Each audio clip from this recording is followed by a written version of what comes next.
시작해 보려고 하는데요. 이 토요일날 이 귀중한 오후 시간에 재개발, 재건축 문제에 관심을 가지고 이렇게 함께 해주셔서 진심으로 감사드립니다. 이 행사는 안전기본사회 컨퍼런스하고 광명일보가 같이 공동으로 주최하는 행사입니다. 지금부터 국민주권과 안전을 위한 시민 현장 연속 토론회 1차 국민주권형 안전한 재개발 재건축을 위한 광명시민 토론회를 시작하겠습니다.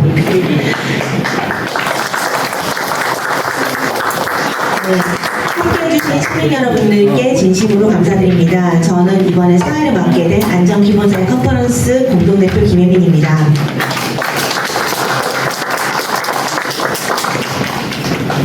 오늘 토론회는 녹화방송 중이고 3일 정도 안에 광명 11구역 유튜브 방송과 제가 운영하고 있는 김혜민 TV에 업로드될 예정입니다. 방명록을 써주신 분들께도 영상 링크를 보내드릴 예정입니다. 도시는 오랜 세월 시민들의 삶터이자 생활 기반을 이루는 공간인데요. 이 새로 개발된 도시라도 오래되고 노후화되면 생활 터전의 이 개선과 안전을 위해서 시민분들께서 재개발, 재건축을 염원하게 되십니다. 저 같은 경우도 현재 하안주공 구단지에 살고 있고 세입자로 이제 거주하고 있는지 2년 정도 됐는데요. 이 구단지의 이 주민분들 역시도 이 낙후된 이 현장에 대해서 많이 속상해하시면서 재개발, 재건축을 요구하는 목소리가 높아지고 있는 상황입니다. 이 재개발, 재건축 문제는 단순한 물리적 환경 개선을 넘어서서 시민의 안전과 권익을 지키고 미래 세대를 위한 지속 가능한 도시를 만들어가는 과정이어야 됩니다. 그럼에도 불구하고 지금까지 재개발, 재건축 과정에서 주민들과 조합원들의 의견들이 충분히 반영되지 못하고 안전과 환경, 공공성 측면이 소홀히 다뤄졌다는 지적이 많이 있습니다. 이러한 한계를 넘어서 국민주권 시대를 맞아서 국민주권형 국민주권에 맞춰서 진행되는 안전한 재개발, 재건축을 저희가 추진해 보고자 합니다. 실현하지 못하기 위해서 이번 토론회는 시민이 전체적으로 참여하는 의사결정으로 안전성과 투명성을 최우선으로 하는 재개발, 재건축 관련 법, 조례, 제도, 설계 등을 논의하기 위해서 마련되었습니다. 광명시민 모두가 주권자로서 도시의 미래를 함께 설계하고 안전하고 투명한 국민주권형 재개발, 재건축 모델을 제시함으로써 광명시가 선도적인, 전국적인 이 선도 사례로 자리매김할 수 있도록 힘을 모으고자 합니다. 소개 시간을 갖도록 하겠습니다. 첫 번째 발제를 맡으신 분이십니다. 박창근 전 국정기획위원회 기획위원이시고 현재 안전기본사회 컨퍼런스 이사장님이십니다.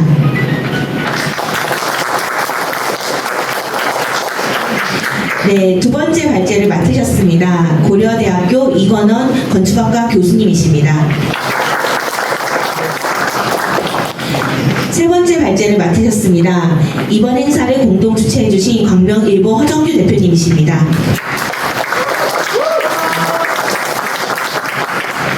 네, 이번 토론회 자장을 맡으셨습니다. 안전기본사회 컨퍼런스 공동대표 고부건 변호사님이십니다.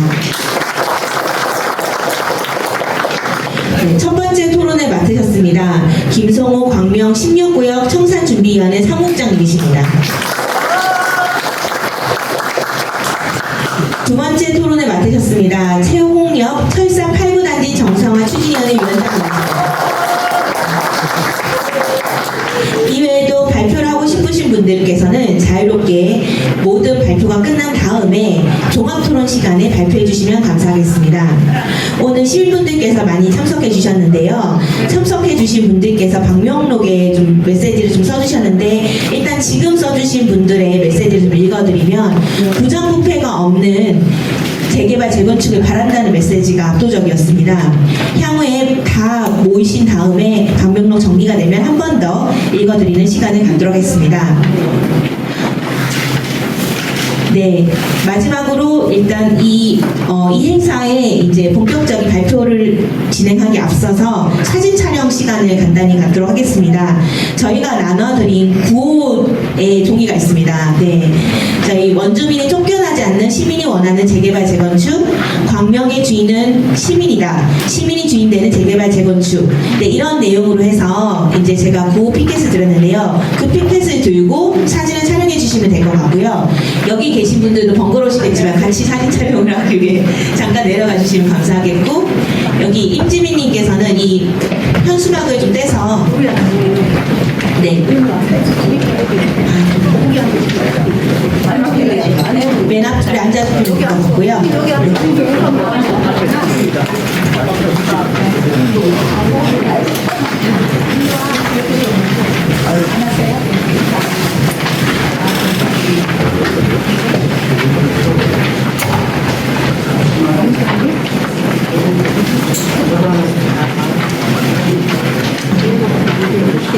네, 사진 촬영은 광명일보 대표님께서 맡아주시겠습니다.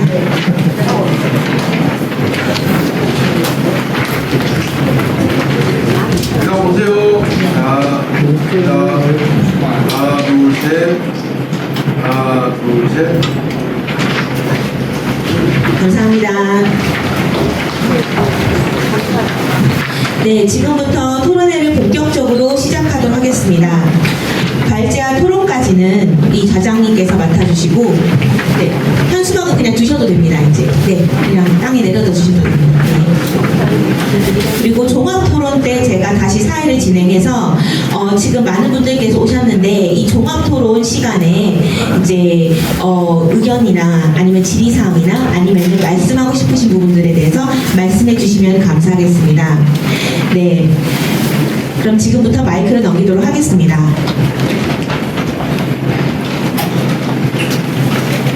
네, 지금부터 토론회를 본격적으로 시작하겠습니다. 오늘 많은 분들이 와주셨는데요. 뭐 비리가 없는 재개발 재건축 혹은 안전 문제 모든 부분에 있어서 주민들의 참여가 필수적입니다. 주민들께서 관심이 없으시면 꼭 사고가 발생하더라고요. 그래서 오늘 와주신 여러분들이 앞으로 광명의 안전 재개발 재건축을 책임지게 되실 거예요. 오늘 토론회에 경청해 주셨으면 좋겠습니다. 첫 번째 발제자입니다. 국정기획위원회 국정과제와 재난안전 내용으로 국정기획위원회에서 활발한 활동을 보여주신 박창근 안전기본사회 컨퍼런스 이사장님께서 발표해 주시겠습니다. 시간을 준수해 주시면 감사하겠습니다.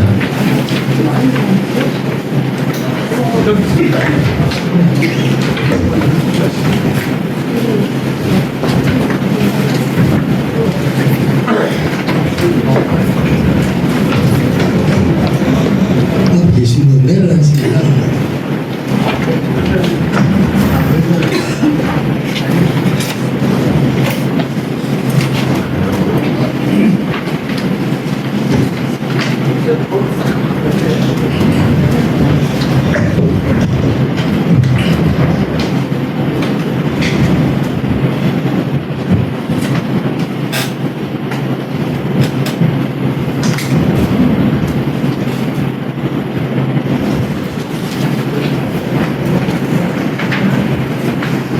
네, 안녕하십니까. 박창근입니다.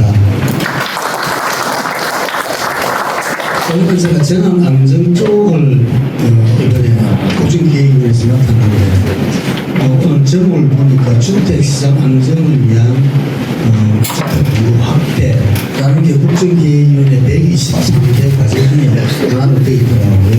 잠깐 여기까지도 소개하도록 하겠습니다.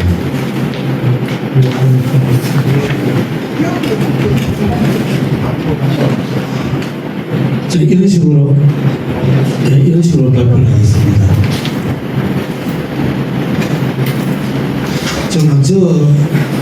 국정과제는 지난 9월 16일 날 국무회의를 통과했는 걸로 알고 있습니다. 그래서 지금 여기 보면은 국정 목표가 5가지가 있는데 모두가 잘 사는 균형 성장 쪽에 두 번째로 보면은 활력이 넘치는 민생 경제, 여기에 주택 정책이 두 번째에 들어가 있습니다. 그리고 기본이 튼튼한 건강한 사회, 생명과 안전이 우선인 사회, 이 두 분야에 대해서 소개를 하고 싱크홀에 대해서 잠깐 설명을 드리도록 하겠습니다.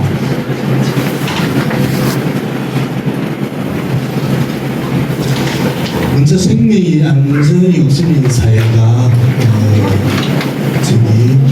국정목표 국정과제에 들어갔는데 생명안전기본법을 만들기로 되어 있습니다. 그래서 사회적 참사 피해자의 권리 보장과 회복 지원인데 실질적으로 이태원 참사라든지 세월호라든지 오송지하 참사라든지 그다음에 무한 제주항공 사건이라든지 이와 같이 굵직굵직한 사건 사고들이 발생했는데 우리 사회는 제대로 대응을 못하고 있는 것 같습니다. 그래서 거기에 대한 대책으로 있는 것이죠. 그래서 그 다음에 이제 우리나라가 산업재해가 상당히 많습니다. 건설 현장에서 상당히 많은데 이 부분에 대해서도 많이 검토를 했습니다. 그리고 산업안전보건법을 확대 적용을 해야 되겠다라는 것도 포함되었습니다. 그래서 72번째 123개 중에서 72번째 과제가 국민 안전 보장을 위한 재난안전관리계획 확립이 되겠습니다. 그래서 생명안전기본법이 이번에 만들어지고 그다음에 사회재난관리법이 또 만든다고 하는데 저는 상당히 부정적으로 얘기했는데 일단 들어갔습니다. 왜냐고 하니까 재난안전법이 있고 자연재난대책법이 이미 가지고 있는데 또 이런 법을 만들어가지고 그러니까 그 땀 따먹기를 좀 하려는 부처간에 그런 부분을 좀 있었습니다. 그래서 건설안전대책에 대해서 우리가 상당히 많이 신경을 썼습니다. 그래서 건설공사 전 과정의 안전대책 마련을 하는 것들을 세부적으로 수립해서 시행이 되고 있고 그리고 아마 대통령님께서도 건설안전에 대해서 아주 강도 높게 대책을 마련하라고 주문한 것 같습니다. 그래서 전에 여기 신안사선의 붕괴 현장에서도 또 인명사고가 나가지고 상당히 곤란한 그런 것도 기억이 납니다. 다음 두 번째가 재난피해 최소를 위한 예방 대응 강화를 하겠다는 겁니다. 그래서 재난피해 지원을 확대를 하고 다음에 산림재난 추진 대응인데 이 산림재난이 산림청에서 하고 있는데 여기는 아주 철저한 자기 그런 권력을 그러니까 산림청장 기준 피라미드 형태로 누구도 공급할 수 없는 그런 시스템을 구축해야 되더라고요. 예를 들면 산림청 예산이 2조 8천 정도 되는데 1조 한 2, 3천억 원이 수익액으로 갑니다. 95%, 10%. 이게 말이 됩니까? 그랬다가는 공무원도 살아남지 못하겠죠. 그런데 산림청은 법에다가 그런 것들을 만들어놨더라고요. 아주 이렇게. 그래서 그런 어떤 것들을 계획하지 않고는 안 되는, 될 수가 없는데, 자료를 좀 부탁해도 잘 안 주더라고요. 그래서, 저 조직은 참 무슨 조직이구나. 그런 느꼈습니다. 우리 사회가 좀 지켜봐야 되는 문제입니다. 그래서, 조속한 일상을 회복을 하고, 그 다음에 사회적 갈등을 제소하는 게 큰 방침을 두면서 재난안전에 대응했었습니다. 다음 62번 과제입니다. 주택시장에 대한 주택공급 확대인데 그 주요 부분 일단 10만호죠. 옛날부터 LH가 땅을 개발하면은 땅을 분양해 버리잖아요. 이제는 LH가 직접 하는 어떤 그런 공공주택 사업이 될 것이고, 그다음 여기에서 여기는 민간주택 공급 지원인데 일가를 관리하는 방안, 그다음에 자금 마련하는데 대책을 세우는 것, 정부 차원에서 지원하는 게 되겠습니다.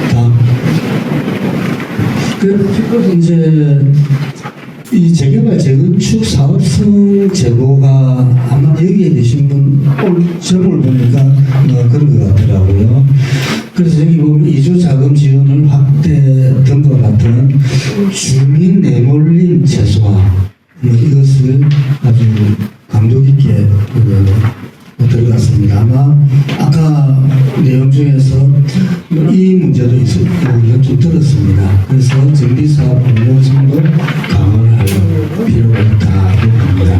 그래서 이 부분이 말도 많고 탈도 많은 거 아니겠습니까? 그리고 그 사회적 합의를 이루기가 상당히 어려운데 제가 생각하는 것은 결국은 주민들 입장에서 그 문제를 해결해야지 기업의 어떤 이익 입장에서 하게 되면은 계속 갈등이 생기지 않을까. 그냥 해법은 잘 모르겠습니다만은 기본 정신을 그려가야 되고 합니다. 그다음에 LH 단지 민간 내각 문제 아까 말씀드렸다시피 이 부분에 대해서는 이번 정부가 확실하게 그러니까 대장동을 생각하시면 됩니다. 매경하지만은 개인들이 매출 없이 이익을 가져가는 것 대신에 정부 차원에서 개발하고 그러니까 정부 차원에서 이익을 가져가니까 어떻게 했습니까? 아파트 값이 좀 떨어지겠죠. 그래서 아마 지금 금융 차원에서는 아파트 값 잡는 것을 일단 했습니다만은 두 번째 이게 아까 115만 호가 공급 물량이 안 되면 또 아파트가 또 춤출 것 같다는 생각이 듭니다. 그래서 그런 부분을 하기 위해서 LH가 이제 직접 나서야 될 입장이고 그리고 뭐 이것도 재개발 재건축을 할 때 굳이 필요하다 그러면 LH 같은 조직이 들어와서 옛날 같은 LH 조직이 아니고 새로 개선된 LH 같은 조직이 들어와서 한다면 그것도 하나의 방법이지 않을까. 그 대신 LH는 이윤 추구하면 안 되겠죠. 자기 그러니까 임금비 또 그에 그 정도만 하지 개발 이익을 그런 기관에서는 가져가는 것은 옳지 않다. 그럼으로 인해서 주민들이 그게 이제 표현이 그렇습니다만 이주해서 나가야 될 분도 있지 않겠습니까? 이분들에 대한 어떤 배려 그리고 그분들이 다시 들어올 수 있을 때 어떤 지원을 할 것인가. 아파트 재개발 재건축은 상당히 난제지만은 그런 식으로 조금 다른 각도에서도 접근할 필요가 있지 않겠냐 생각이 듭니다. 주택 무슨 재개발위원회 저도 많이 봤거든요. 구속되는 사람도 많이 봤고 그리고 재개발위원회가 2개, 3개가 난립해가지고 싸우고 야단하는 것도 봤거든요. 왜 그럴까요? 죄송합니다만은 제가 본 바로는 재개발위원회가 그 전체 재개발을 할 때 어떻게 이 주민들의 어떤 이익을 담보하기 위해서 활동하려는가 보다는 개인의 이익에 집중을 하다 보니까 잘 안 맞는 거죠. 그러다 보니까 제 주위에도 몇 번 옛날에 안 좋은 것도 있었습니다. 그래서 상당히 그런 부분들은 앞으로 고민해야 될 부분이지 않을까 그런 생각해 봅니다. 다음 싱포인데 좀 넘어갑시다. 시간이 너무 짧아가지고 넘어가시죠. 이런 싱포인데 지하수 바닥이 일어나는 것 같고 이건 석회암 지대입니다. 석회암 지대에서 싱포로 대규모로 발생합니다. 이게 보면은 우리 동해에 보면은 고시동굴 이게 다 석회암 동굴이거든요. 우리나라는 강원도 동해안 쪽, 백두대간 쪽하고 경북 쪽에 석회암이 많습니다. 그러니까 석회암 지대에서 이런 게 있으면 위에 예를 들어서 아파트를 지었다 그러면은 주저앉아 볼 수도 있겠죠. 다행히 우리나라 서울이라든지 대부분의 지역은 화강 편마암 지역이기 때문에 대규모 싱크홀은 발생하지 않는다. 이게 석회암 지역입니다. 최근에 발생했는데 이건 2014년도네요. 2014년 8월 5일날 서울에서 싱크홀이 발생한 즉 큰 싱크홀이 이때 발생했었습니다. 깊이가 한 20m쯤 되는데 그 당시에서 그때 기억나시는지 안 나시는지 모르겠습니다만 2014년 7월달 8월달 2014년 8월달 7월달 8월 때는 서울에서 싱크홀이 한 100여 개 송파장치에 생겼었습니다. 그래서 주민들이 불안해하고 있다가 마침 큰 사고가 되었습니다. 그때 8월 5일날 크게 발생했는데 서울시에서 저들은 싱크홀 조사 단장을 맡아달라고 통보가 받았습니다. 그래서 그 다음날 8월 6일부터 조사를 시작을 했는데 그때 부시장실에서 7시 반인가 이제 접회인데 제가 서울시청 앞을 보면은 서울시청에서 나가다 보면 오른쪽에 돌로 된 계단 의자 있는 거 기억나시는가 모르겠습니다. 거기 앉아서 어떤 화이트닝인가 대본 없이 인터뷰를 했는데 첫 마디가 서울시는 싱크홀을 은폐 축소하려고 하고 있다. 당장 지금 그 싱크홀을 묻는 작업을 그러니까 은폐하는 시도를 당장 그만둬라. 그 이야기를 부시장이 또 들었더라고요. 그래서 회의를 들어가는 게 냉랭했겠죠. 그러니까 뭔가 하니까 이게 그런 현상들이 옛날에 참 많았었습니다. 그래서 첫 일선을 그래하고 들어가니까 회의가 그럼 좀 냉랭하지겠습니까? 그래서 제가 조사단장을 맡아가지고 1차 조사를 8월 14일 날 발표를 합니다. 다음 줄 볼까요? 이게 이제 제1호대 않습니까? 그때 이게 어느 정도 했는가 하니까 이게 123층 555m입니다. 그때 이것 때문에 싱크홀이 발생했다고 대부분 알고 있었거든요. 그래서 제1호대가 이렇게 무너질 것인지 이렇게 무너질 것인지 선술집에서 내기를 했다고 그러더라고요. 이렇게 무너지면 이쪽에 아파트가 어찌 될까요? 555m 듭시다 생각해보세요. 그냥 되겠죠. 그러니까 이 주위에 사시는 이런 분들은 그냥 자기 쪽으로 무너질까 싶어가지고 야단이 났겠죠. 그래서 여기 계시는 특히 여성분들이 저한테 하루에 2-3통씩 이상씩 전화가 왔었습니다. 아파트를 팔고 나가야 되냐고. 그래서 그럴 필요 없다. 그러면서 이제 대책을 우리 무술 했죠. 하는 거죠. 그래서 딱 해보니까 지하철공사, 석촌호수, 자연동고, 제1호대월드, 광역산수도, 하수도, 광거 하여간 이 은혜들이 이렇게 많이 나오는 거예요. 자, 이래 되면 어떤 결과가 나타날까요? 누구도 책임지지 않는다는 겁니다. 그래서 각각 다 나눠가지고 전문가들끼리 분석해라. 그러고 나니까 딱 요거만 한다라고요. 요거만. 그래서 이것을 발표할 때 제가 엄청나게 압박을 받았거든요. 이런 것도 있는데 왜 쉽게 해가지고 왜 그렇죠. 여기에 이상한 크레이션이 있냐. 요거는 삼성이었거든요. 크레이션이 있으면 여기는 있어야 되겠죠. 여기는 죄송합니다만은 그거잖아요. 왜? 껌 있잖아요, 껌. 그래서 제가 이것을 결정해가지고 발표할 때 상당히 어려웠었습니다.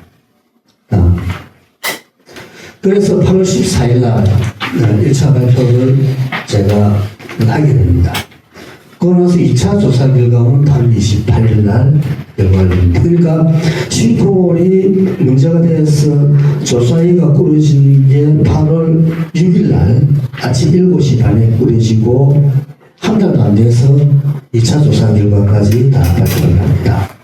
그러고 나서 그때 2차 조사를 발표할 때도 기자분들 한 100여 분 이 정도 광장에 한 3분의 2에서 거의 다 찼던 것 같아요. 질의응답도 엄청 많았을 거지 않습니까?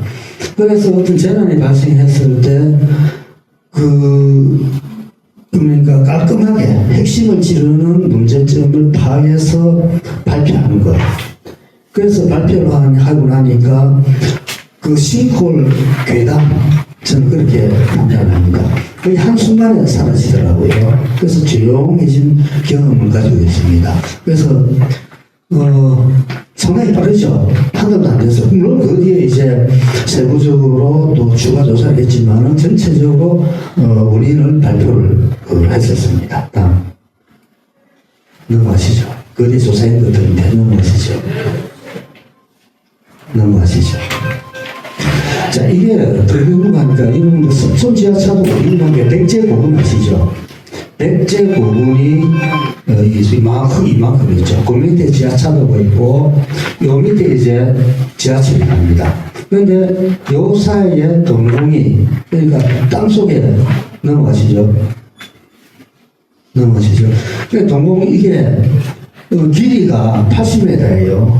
그 다음에 높이가 4.2m고 폭이 5.7m가 되는 긴 터널이 하나 만들어져 버렸어요. 그때 우리가 만약에 제대로 안 하고 그냥 니도 좋고 나도 좋고 해가지고 넘어가 버렸으면은 이 동공이 그냥 무너질 거잖아요. 무너지면은 아까 섭son 지하차도에 만원 버스 한 2대 있고 승용차 있고 있는데 백제고분부터 밑에 확 무너졌다면 지내가요. 끔찍하겠죠. 근데 그 당시 박우순 시장 시절이었는데 유럽 출장 마치고 제일 먼저 이 현장에 달려오셨어요. 그래서 박 시장께서도 가슴에 손을 쓸어내리더라고요. 그것도 만약에 은폐 축소해가 가버렸으면은 엄청난 그 사회적 파장을 일으킨 여지가 있었다는 거죠. 그것을 우리 대조사단은 막았었고, 제가 조사단장을 했습니다만 상당히 여기에 대해서는 제 나름대로 자부심을 가지고 있습니다. 그래서 기본적인 빼고 다음 이겁니다. 우리가 터널을 파면은 그러니까 터널이 구멍이 파지니까 흙이 얼마만큼 녹는 게 계산되시잖아요. 그죠? 예를 들어서 덤프터는 100대가 나와야 되는데 여기는 114대가 나온 거예요. 그러니까 14대 분량은 어디서 나온 거잖아요. 그것은 터널 외부에서 들어온 거라는 거죠. 그래서 이것을 우리가 발표를 냈습니다. 다음. 이거는 감동부인데 이거는 터널의 위에가 터널 부분이 이게 터져버렸죠. 그래가지고 사람은 여기 있고 오토바이는 여기 있는 이 터널 아니에요. 그래서 이런 피해가 발생했었습니다. 다음. 그래서 여러 가지 원인들이 있는데 아직까지 발표를 안 하더라고요. 뭐가 어렵다고. 다음. 예리동에서도 싱크홀이 발생했었습니다. 다음. 이게 이제 우리 광명에서 제가 발생했는데 제가 국정기획위원회 할 때 우리 여기 김혜민 우리 대표님하고 우리 고부근 변호사님이라든지 몇 분들 와가지고 조사를 했는데 이거는 그래서 저는 재조사하고 뭐 이런다 그러는데 저는 참 개인적으로 이해하기 힘든 게 이게 이겁니다. 터널이 쌍터널이 이렇게 쭉 오다가 여기에 오게 되면 터널이 하나, 두 개가 하나로 안 되겠습니까? 그죠? 하나로 되기 전에는 이런 현상이 생기겠죠. 이렇게. 무슨 말인지 아시겠죠? 이거 조금 지나면 이제 터널 하나로 되는 거죠. 그러니까 쌍터널이 이렇게 오다가 낳는 부분이죠. 이 부분이죠. 이 부분이 무너진 거예요. 이 부분이. 그래서 왜 저렇게 어렵게 뭔 수익이 게 있냐? 그러니까 이게 무너진 이유는 일단은 뭔가요? 설계가 잘못했느냐? 그게 잘 보면 되는 거죠. 그다음 설계대로 공사가 되었느냐? 이 두 개 말고는 없어요. 그러면은 여기에 지금 안 무너진 데서 시로 채취 간단해요. 무너진 단면을 보면은 철근 있고 뭐 다 있지 않습니까? 떼가지고 해보면은 설계도면하고 비교해보면은 되는 거고. 그리고 그 설계도면이 만약에 뗐다 그러면 뭘 하면 될까요? 설계가 잘 됐느냐 보면 되잖아요. 아주 간단한 겁니다. 그래서 이런 어떤 재난이 발생할 때 가장 중요한 것은 그 재난의 핵심이 뭐냐는 것을 꿰뚫어야만이 다음 대책이 나온다는 거죠. 그래서 여기는 이거 다 알고 있지 않습니까? 이거는 이제 부산인데 넘어가시죠. 이거는 이제 또 다른 영상입니다. 다음. 뭐 이렇게 사고 많이 났습니다. 싱크홀이. 열몇 개, 뭐 15개. 이것도 우리 갔을 때 14호, 3호까지가 있었던가요? 그래가지고 제가 지금 이대로 하면 14호, 14호, 14번째, 15번째 싱크홀 발생한다고 그랬는데 며칠 있다가 15번째가 14번째인가 발생을 한 기억이 납니다. 내가 싱크홀이 많이 발생해가지고 야단이 났죠. 이 주민들 어떻게 불안해서 살겠습니까? 그래서 이거는 다음, 이게 이제, 터널 구간인데, 여기가 낙동강이에요. 그러니까 지하수가 많이 공급되겠죠. 지하수 공급되면 어떨까요? 지하수 차단해주면 되는데, 거기서 실패를 한 거죠, 다음. 그래서 이게, 요거는 CIP 공급으로 한 거고, 이거는 뭡니까? 일종의 슬리 월 공급인데, 그는 차수가 잘 안 되기 때문에 2단으로 했는데 여기서 사고가 많이 나셨습니다. 여기도 뭐 곧 날 거예요. 요즘 모르겠습니다만 현장에 가보면 그런 느낌을 받았습니다. 그래서 소설을 썼더라고요. 부산시 감사관실에서 낸 보고서를 보니까 진짜 소설을 쓰더라고요. 그러니까 이런 식으로 문제를 봐서는 해결되지 않는다는 얘기입니다. 다음 우리가 뭐 하고 나면 GPR을 많이 들어보셨죠? GPR 탐사. 자, 보시면 이게 GPR은 요걸 가지고 가든가 차를 해가지고 가는데 여기 GPR이 이게 장착되어 있죠. 그 요에 컴퓨터가 있어가지고 이제 보게 되고 요거는 이동형이죠. 자, 여기가 싱크홀이 있대요. 알겠습니까? 이런 데 싱크홀이 있대요. 여기는. 그죠? 저는, 그러니까 서울시가 이거 개발할 때 눈을 씻고 봐도 이것을 못 찾겠더라고요. 전문가들도 찾기 힘들겠죠. 그리고 서울시가 명가 또 예산을 얼마 드는지 모르지만은 때가 되면 GPR 탐사를 한다 그러는데 사전에 싱크홀을 먼저 찾아낸 사례는 없었습니다. 했다 그러면 발표가 여당이 났겠죠. 그러니까 GPR 탐사를 한다고 하는데 이건 잘못된 그런 판단이 들고 그냥 서울시가 지하안전과 를 만든다 그러길래 언론에서 저한테 인터뷰하자 그러길래 제가 아마 지하안전과 같은 과장하는 한 분에다가 한 20명 이제 과원이 있을 건데 아마 그분도 탱자로 놀 거라고 그랬었어요. 할 게 없다고 그랬었어요. 왜냐면 공사를 잘하면 되거든요. 그러니까 그걸 보고 부산시도 지하안전과 만든다 그러길래 그래서 제가 그건 하지 말라고 공사를 잘하면 된다. 왜냐하니까 지하철 지하공사하는 데서 싱크홀이 발생한 것을, 큰 싱크홀이 발생한 것을 서울시 지도에 보면은 표시하면 점 몇 개 찍히는 거예요. 그건 뭔가요? 만약에 지하공사만 뭐 다 생기는 것 보면은 다 싱크홀이 생기게 되겠죠. 그러니까 공사를 잘 하면은 전혀 생기지 않는다는 그런 말씀을 드리고 싶습니다. 다음. 결론 말씀드리겠습니다. 그 안전권을 기본권으로 설정하는 것들이 상당히 이제 논의가 되고 헌법에도 안전권, 우리 모두가 안전하게 살 수 있는 권리입니다. 그것을 생명안전기본법에는 이걸 넣기로 했습니다. 그럼 가장 우리가 문제가 되는 이태원이라든지 세월호 뭐 이런 참사들이 많은데 독립조사기구를 설치를 하는 것을 강력하게 했습니다. 왜 그러는가 하니까 무슨 사고가 나면은 지금 보십시오. 지금 이태원 참사가 언제입니까? 세월호 아직까지 그 주민들, 피해 주민들을 만나 뵈면 아직도 피눈물 흘리고 계시더라고요. 뭐 말할 것도 없고, 오송도 또 말할 것도 없고. 그러니까 무슨 재난이 발생했으면은 그대로 원인을 제대로 객관적으로 밝히고, 거기에 따라서 대책을 수립해야 되는데, 피해 주민들의 일방적, 전체적인 이야기는 왜 그런 사고가 발생했는지 밝혀달라는 게 가장 핵심이었습니다. 그런데 저는 이런 생각을 해봤습니다. 유가족 피해자가 국가의 합리적 보상 또는 배상을 요구할 수 있는 시스템이 되어야 된다. 이게 뭔가니까 이 유가족 분들도 만나서 얘기해 보면은 이 보상 배상 얘기를 못해요. 네.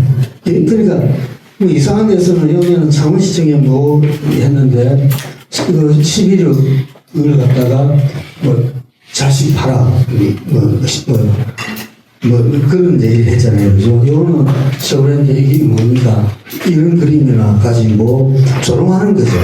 그러니까 이런 어떤 속에서 이걸 이 얘기를 못 한다는 거죠. 그런데 우리 사회는 피해 주민들이 이런 이야기를 할 수 있는 시스템을 만들어줘야, 그걸 만들어줬다는 얘기는 원인이 파악됐다는 얘기잖아요. 근데 뭐 5년, 10년 지나도 원인도 밝혀지지 않았는데 이런 얘기를 못 한다는 거죠. 괜히 뭐 이거 보상받으려고 너 열심히 하냐. 이런 이야기를 듣기 싫어서 그런 거예요, 그분들이. 근데 이거는 우리 사회가 반드시 해줘야 될 문제거든요. 그래서 저는 여기에 대해서, 이 부분에 대해서 상당히, 저희 의견을 많이 제시를 저는 했었습니다. 결국은 이 얘기는 여기 우리 재개발 재건축 할 때 많은 분들이 또, 자기 뭡니까, 삶의 터전을 일정부 양보해야 되지 않겠습니까? 그러면 우리 사회가 일정 부분 양보하면서 재개발을 할 때 그분들이 정당하게 자기의 권리를 주장할 수 있는 시스템이 자연스럽게 만들어져야 되는데 그 어떤 논의 과정에서는 자꾸 왜곡되어 나가죠. 그런 것들이 좀 안타까웠다고 볼 수 있습니다. 그리고 조사기구 구성을 잘해야 되는데 저는 정치권은 좀 빠졌으면 좋겠어요.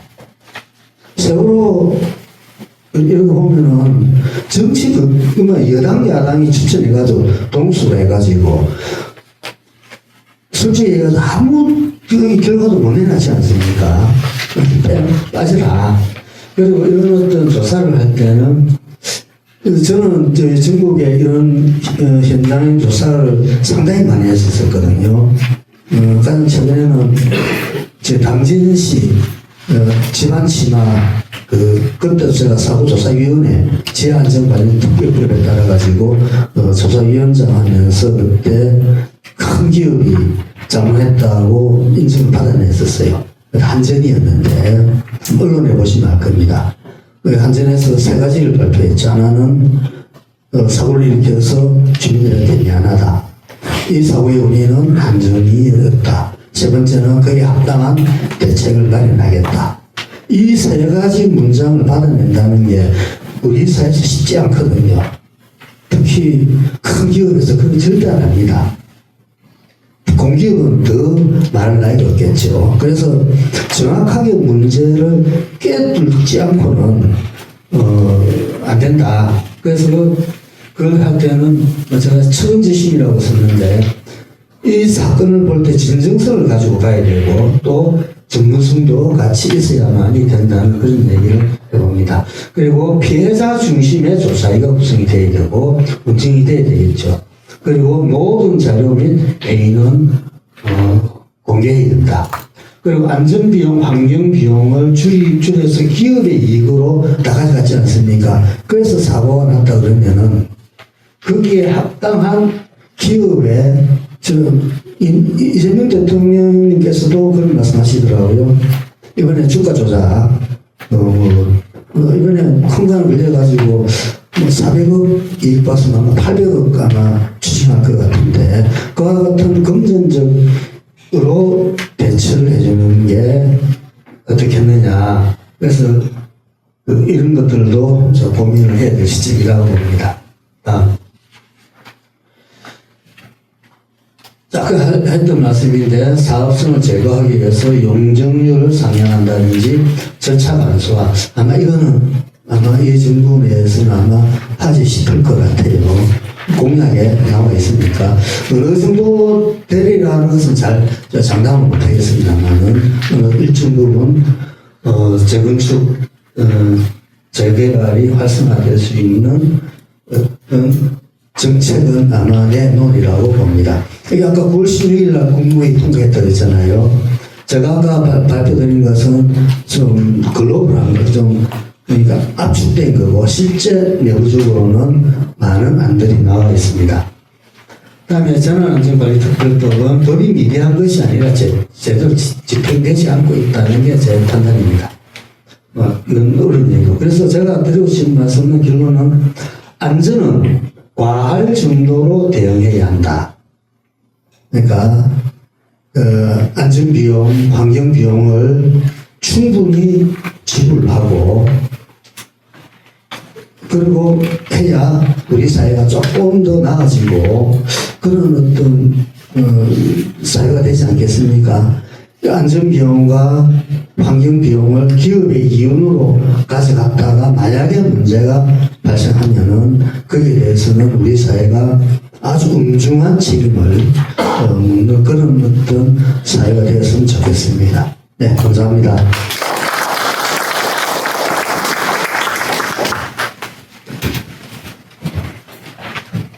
네, 수고 많으셨습니다. 이제 두 번째 발제자입니다. 서울시 재개발 재건축 사업 개선 성과 및 서울시 조례 소개 내용으로 이권원 건축학과 교수님의 발표를 들어보도록 하겠습니다.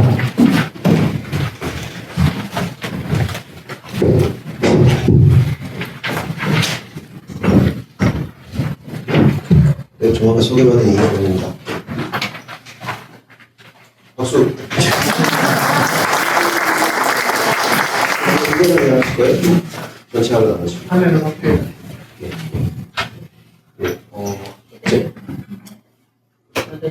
일단 그냥 진행하겠습니다. 시계가 정확하게 안 보이긴 한데 대략 한 15분 정도 제가 고정하겠게 말씀을 드리고요. 오늘 크게 두 가지 말씀을 좀 드리려고 하는데 오늘 제일 중요한 이슈 중에 하나는 혹시 이제 어떻게 하면 우리가 투명성을 가져갈 것인가 재개발 재건축 사업하는 과정에서 그 얘기를 이제 중요하게 드리고 이제 뒤쪽에서 이제 환경 얘기를 좀 드릴 건데 환경 얘기는 단순히 그냥 환경을 보호하는 이걸 떠나서 다양한 미세먼지나 요즘 더운 폭염이나 우리 에너지 사용이나 교수님 잠깐 말씀하셨던 지하 치마나 이런 것들을 이제 좀 관리하는 시스템이 한국에 있긴 있습니다. 근데 그런 걸 하는 과정 속에서 얼마나 좀 적극적이고 투명하게 공개를 하고 있는가 이런 얘기까지 좀 전체적으로 드리려고 하고 있고요. 아무래도 이제 서울시가 답이다라고 말할 수는 없지만 그래도 아무래도 서울시가 워낙 이제 세수도 크고 그거에 비해서는 인구도 많이 살면서 또 면적도 좁고 그러다 보니까 아무래도 국가 전체를 관리하는 시스템보다는 서울시 하나를 관리하는 시스템이 훨씬 더 잘 정비되어 있는 건 사실이고 그다음에 국토교통부라든가 많은 중앙 정부도 서울시가 하는 것들을 보면서 많은 시사점을 얻는 경우가 많이 있습니다. 그렇기 때문에 오늘 좀 서울시 사례를 좀 말씀을 드리려고 하는 거고요. 서울시보다 더 잘 되어야 하지 서울시가 답은 아니다라고 좀 말씀을 드리면서 시작하겠습니다. 네, 다음. 네, 다음요. 네, 이따가도 얘기 나오고 여기 모인 분들이 잘 알고 계시겠지만 재건축 재개발 사업, 소위 그냥 재정비 사업이라고 부르면 이 재정비 사업을 추진하는 방식은 사실 상당히 오래전부터 추진이 되었는데 많은 것들이 변화되진 않았습니다. 특히 아까 말씀드렸던 어떤 정보를 공유하고 조합해서 추진하는 어떤 과정을 공개하고 특히 그 안에서 돈을 어떻게 쓰고 회계를 어떻게 하는지에 대해서는 사실은 많은 부분이 개선되지 못했고 사실 그 과정에서 이제 상당히 많은 문제들이 발생을 했죠. 그래도 많이 좋아하는 게 사실 저도 기억이 납니다만 저 어렸을 때만 뉴스에 왕왕 이렇게 조합장님들이 이렇게 잡혀가시고 네, 뭐 그런 기사들이 많이 났는데 요즘에 그래도 그런 걸 찾아보기 많이 어려운 건 사실인 것 같아요. 그렇지만 또 그렇다고 완벽히 투명해졌다라고 보기는 사실 좀 어려운 건 사실입니다. 그리고 그 외에도 아까 잠깐 앞에 교수님도 말씀하셨습니다만 뭐 환경이라든가 안전이라든가 또는 뭐 에너지라든가 뭐 등등 되게 여러 가지 삶의 질에 관련된 이슈들이 많이 등장하고 있고 우리 경제적인 수준이나 삶의 수준도 되게 많이 올라갔고 우리가 요구하는 뭐 디자인적인 부분이나 이런 것들도 되게 많아졌죠. 근데 그런 것들이 과연 우리 재개발 재건축하는 과정에서 충분히 반영되고 있는가? 현재 운영하는 단계에서도 충분히 반영되고 있는가? 최근에 저희 아파트 엘리베이터를 보다 보니까 아마 도색을 새로 하려나 봐요. 1안, 2안, 3안 딱 붙어있는데 다 마음에 안 들더라고요, 솔직히 제 입장에서는. 근데 그냥 어쩔 수 없어요. 결정할 수밖에 없죠. 1안, 2안, 3안. 근데 과연 이 세 개안 누가 만들었지? 심지어 저조차도 여기 누가 만들었지? 이런 생각이 들 정도로 생각보다 많은 부분들이 우리가 중요한 것들을 의사결정을 해야 되는데 그 과정들이 얼마나 우리가 참여할 수 있고 얼마나 공개됐는가에 대해서 우리가 의문을 제기하지 않을 수가 없습니다. 당연히 재개발 재건축 추진하는 과정 속에도 다를 거고요. 다음에 그런 차원에서 서울시는 좀 일찌감치 서울시 재개발 재건축 관련해서 조례, 도시 및 주거환경 정비 조례라고 하거든요. 도시 및 주거환경 정비 조례상에다가 이런 정보들을 이제 공개하게끔 조례에 넣어놨습니다. 그래서 실제로 서울시는 여기 보시면 2021년 기준으로 했을 때 클린업 시스템이라는 지금은 이름이 바뀌었습니다. 왜 바꿨는지 사실 잘 모르겠지만 지금은 정비사업 정보 몽땅이라는 이름이 바뀌었거든요. 옛날 이름이 좀 나온 것 같은데 아무튼 옛날 이름은 클린업 시스템, 현재는 정비사업 정보 몽땅이라고 하는 프로그램 시스템으로 홈페이지 시스템입니다. 거기로 이제 이름이 바뀌었고 거기에 이제 들어가면 사업비나 분담금 같은 어떤 추정 비용을 이제 추정하는 프로그램이 들어가 있습니다. 그리고 이제 이 조합 시스템이라는 게 또 있어서 거기 각 들어가면 예를 들어 저같이 일반인 들어갈 수 있는 데가 한계가 있고 이제 조합원분들이 또 회원 가입을 하시면 더 깊이 있는 내용을 보실 수 있고 자기 조합, 그러니까 자기 사업구역이죠. 자기 사업구역에 대한 홈페이지가 따로 있어서 거기서 이제 세세한 정보들을 추가로 요청하고 공개하게끔 되어 있습니다. 공개가 의무화되어 있죠. 그렇게 해서 이제 클린업 시스템, 사업비나 분담금 추정 프로그램, 이 조합 시스템, 이 세 개를 묶어서 21년도에 이제 완전 개편을 했고 정비사업 정보 몽땅이라는 프로그램을 운영하고 있습니다. 그렇다면 우리 광명시, 경기도의 상황은 어떤가? 비교해서 말씀을 좀 드리면 사실 광명시는 인구가 50만이 안 되기 때문에 아직은 독자적인 조례를 가지고 있지 못합니다. 그렇기 때문에 예를 들어 옆에 있는 안산시, 수원시, 부천시 이런 데는 다 이제 50만이 넘어가서 대부분 자기 시만의 도시 및 주거환경 정비 조례를 가지고 있거든요. 근데 이제 광명시는 아직은 가지고 있지 못한 상황이고, 그러다 이제 경기도의 도시 및 주거환경 정비 조례를 이제 가져다 쓰는 상황이다라고 말씀드릴 수 있겠고요. 그건 사실 행정적인 체계이기 때문에 이렇다 저렇다 막 요구를 하기 좀 어렵지만, 어쨌건 광명이 지금 제가 알기로도 계속해서 많은 정비 사업 또는 신규 개발 사업들이 추진되고 있기 때문에 아마 곧 인구가 이제 50만 가까이 도달할 거로 보고 있고요. 그걸 위한 준비를 해야 될 것 같아요. 그리고 만약에 부족한 거 있다면 지금 보면 경기도 이제 부족한 거 말씀드릴 텐데 경기도에다 이제 요구해서 경기도 조례를 이제 조정을 해야 하는 상황입니다. 그래서 이제 비교를 딱 해드리면 그런 정보 공개하는 부분을 보시면 실제로 서울시는 아까 21년도에 시스템을 정비했다고 했는데 21년도 시스템을 지금 형태로 만든 것이 원래부터 관련된 조례는 2010년부터 있었어요. 되게 오래됐죠. 15년 정도 서울시는 갖고 있었고, 그리고 아까 제가 말씀드렸던 그 클린업 시스템이라는 거를 2018년도에 이제 정비 조항을 신청을 해서 운영을 했습니다. 그러니까 벌써 한 7, 8년 정도 이미 그런 시스템 운영의 경험을 가지고 있는 거죠. 그 노하우를 가지고 계속해서 조례를 고치고 그 조례에 정보가 공유돼야 되는 것들을 계속해서 연결을 시킨 겁니다. 그러니까 상당히 많은 정보들이 공개되고 있어요. 그래서 전문 조합 관리인을 선정하는 과정이나 절차, 기준부터 시작해서 정보 공개를 어떤 걸 해야 되고 어떻게 해야 되는지라든가 공공지원과 관련된 정보는 어떻게 해야 되는가, 또는 공공 재개발 같은 사업들은 어떻게 운영해야 되는가 등등 상당히 많은 부분들이 이제 언뜻 보셔도 엄청 많죠, 뭔가. 네. 이렇게 공개를 하고 있고, 경기도 같은 경우는 저도 이번 기회에 좀 놀랐는데, 사실 당연히 하고 있을 줄 알았는데, 25년도 3월에, 그러니까 그러니까 이제 5달 정도 됐죠. 네, 이제 조례에 관련 조항을 넣었고요. 관련 시스템도 만든 지가 그러니까 몇 달 되지 않았습니다. 한 대여섯 달 정도밖에 안 됐죠. 그런 상황이고, 그러다 보니까 여기 보시면 뭔가 되게 초라해 보이듯, 공개될 정보가 아직은 이제 충분히 많이 연결되어 있지 않은 상태고, 그래도 경기도가 서울시를 좀 많이 벤치마킹을 해가지고, 시스템 자체는 잘 되어 있는 것 같더라고요. 근데 여러분들이 계속해서 요구를 하셔야죠. 서울시만큼의 이런 정보들을 특히 이제 경기도 조례에 담아서 이 시스템을 계속해서 공개할 것을 요구를 하셔야 되고, 아마 지금은 운영된 지가 얼마 안 돼서 조합들에 대한 정보나 이런 것들이 많이 공개되어 있지는 않을 겁니다. 그런 것들을 계속해서 여기 계신 여러분들이 감시하시고 요구하셔야 되지 않을까라는 생각을 가지고 있습니다. 다음이요. 네, 뭐 이거 그냥 장이 8구역 같이 공공재개발 사업 같은 경우들은 아무래도 이제 속도도 상당히 빠르고 아무래도 이제 투명성이 높게, 왜냐면 공공이 직접 들어와서 LH가 직접 들어와서 하기 때문에 이런 식으로 좀 투명한 부분들이 있고요. 아무래도 이제 경기도는 LH도 있지만 GH가 경기주택도시공사가 있기 때문에 GH 담당자랑 관련돼서 얘기를 해봤는데 공공재개발에 대한 생각보다 이렇게 좀 주민분들의 원하는 정도가 거의 없다라고 이제 저한테 얘기를 하시더라고요. 그래서 참 희한하다. 서울시만 해도 상당히 많은 공공재개발 재건축 사업이 운영 중에 있고, 그래서 계속해서 LH 서울본부가 참여를 하고 있거든요. 경기도는 제가 알고 있기로는 한 두세 군데 정도 말고는 좀 없는 상황이고, 그래서 여러분들이 혹시 뭐 본인 관심이 있으시다면 공공재개발과 공공재건축이 갖고 있는 분명한 장점이 있습니다. 특히 투명성 측면에 있어서 그런 부분들을 조금 더 관심 갖고 요구를 하시는 게 어떨까 싶고요. 다음이요. 네, 그 다음에 이제 환경. 아까 말씀드린 이 환경은 단순히 그냥 친환경만 말하는 건 아니고 안전을 포괄합니다. 이런 관련된 내용을 조금 말씀드리겠습니다. 서울시는 2015년 정도부터 서울특별시 환경영향 평가라는 것들을 이제 운영하고 있고요. 이건 이제 당연히 국가에서도 운영합니다. 환경부도 운영하고 서울시도 운영하고 있고요.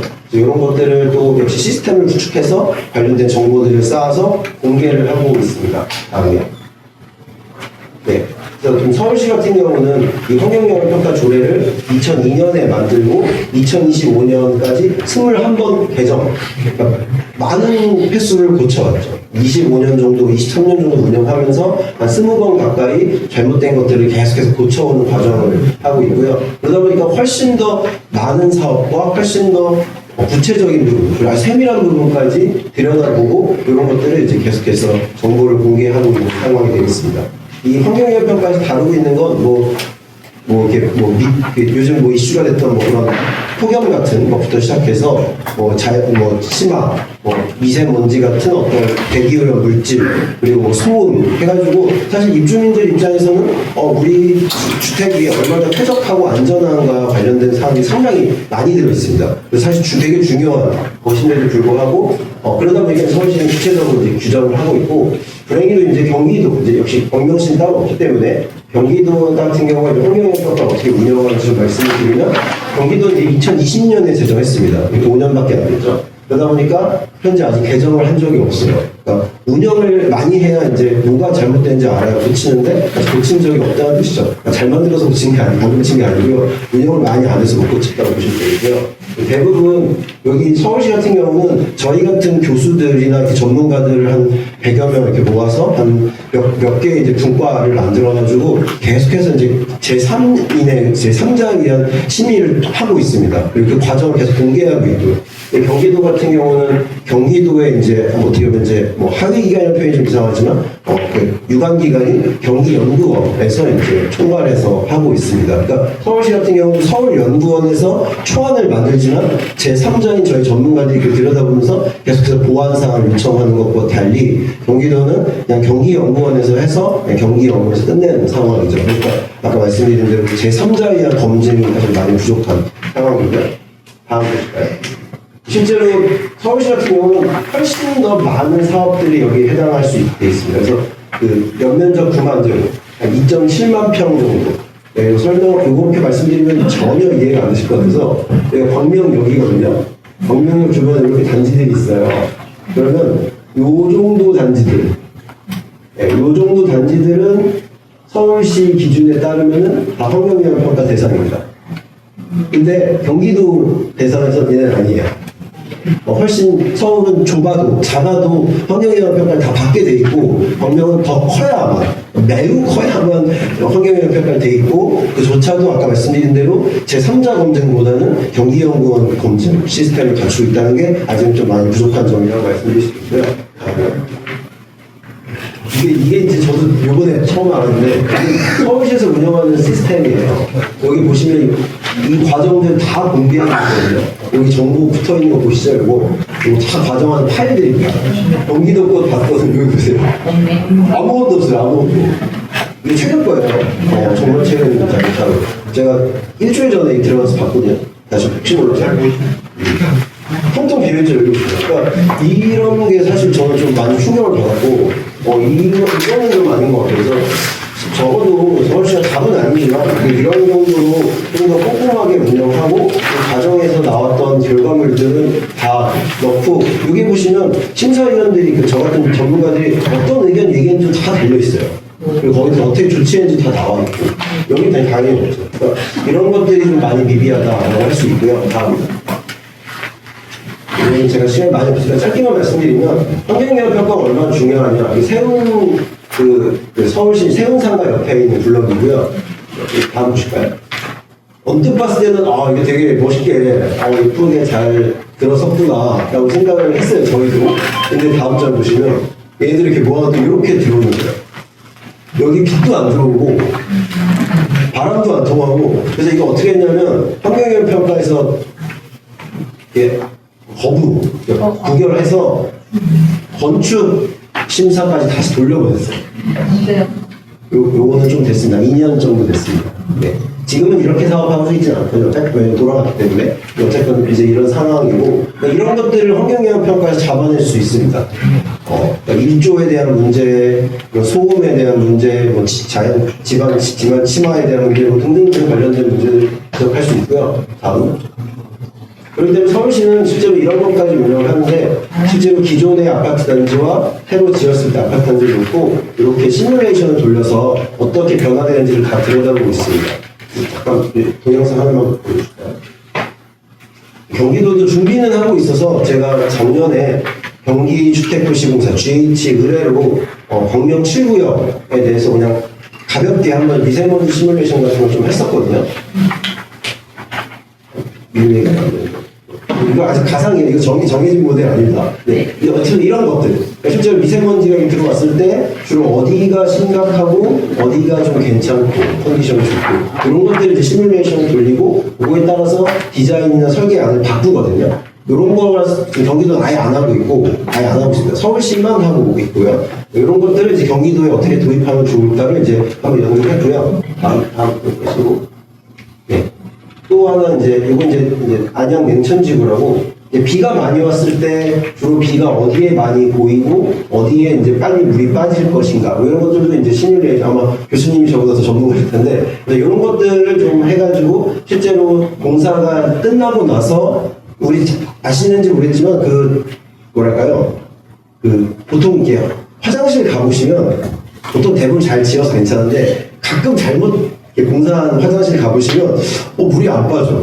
그러니까 물이 안 빠지는 게 하수구가 막혀서가 아니라 이 구배를 잡아야 돼. 경사를 잘 잡아야 되는데 그게 이제 잘 못 잡아서 이게 어떻게 보면 이제 하자가 난 거죠. 공사 잘못돼서.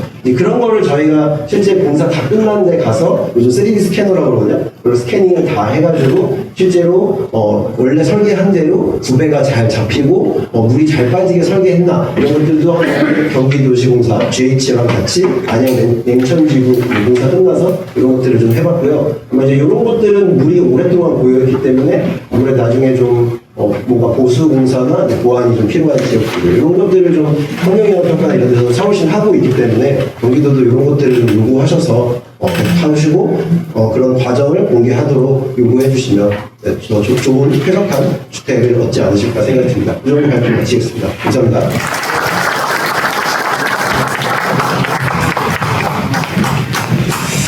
네, 수고 많으셨습니다. 이제 세 번째 발제자이십니다. 허정규 광명일보 대표님께서 광명시 재개발 재건축 현안 분석 및 대안 제시 발표를 하시겠습니다.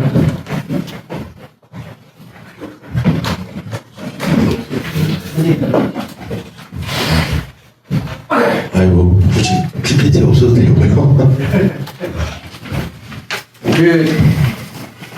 제가 말씀드릴 부분은 이 전문가 교수님들하고 다르게 제가 여기서 23년 살면서 광명시 개발 현황을 처음부터 끝까지 봤거든요.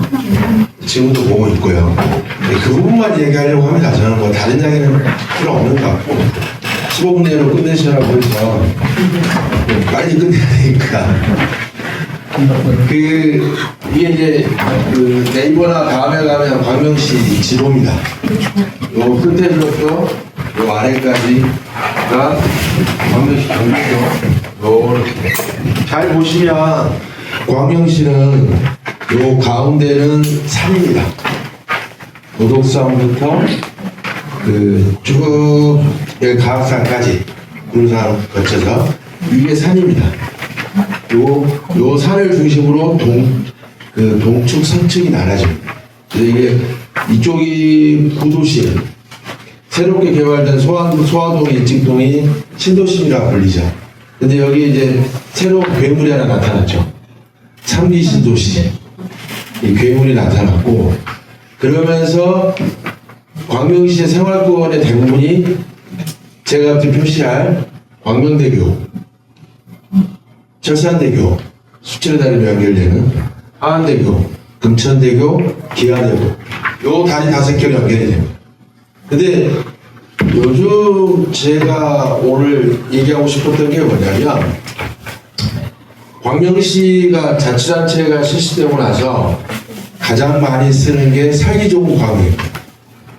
그러니까 배드타운이지만 그래도 우리 광명은 살만해 라는 게 우리 광명시의 자랑이었어요. 살만했어요. 아이고, 왜냐면 이쪽으로 고속도로 있죠, 지하철 있죠, 그 다음에 사통팔달입니다. 광명시가. 광명시만큼 좋은 도시가 없었어요. 근데 지금은 지옥이 됐죠. 왜 지옥이냐? 아까 이제 우리 교수님은 환경영향 평가를 많이 얘기하셨지만 저는 교통영향 평가를 얘기하고 싶고, 그 다음에 또 하나는 뭐냐면 아무런 자질이 없고 능력이 없는 자들이 광명시 행정을 장악하면서 이 불행은 시작된 겁니다. 제일 먼저 시작한 거는 백재현 전 시장, 국회의원이시죠.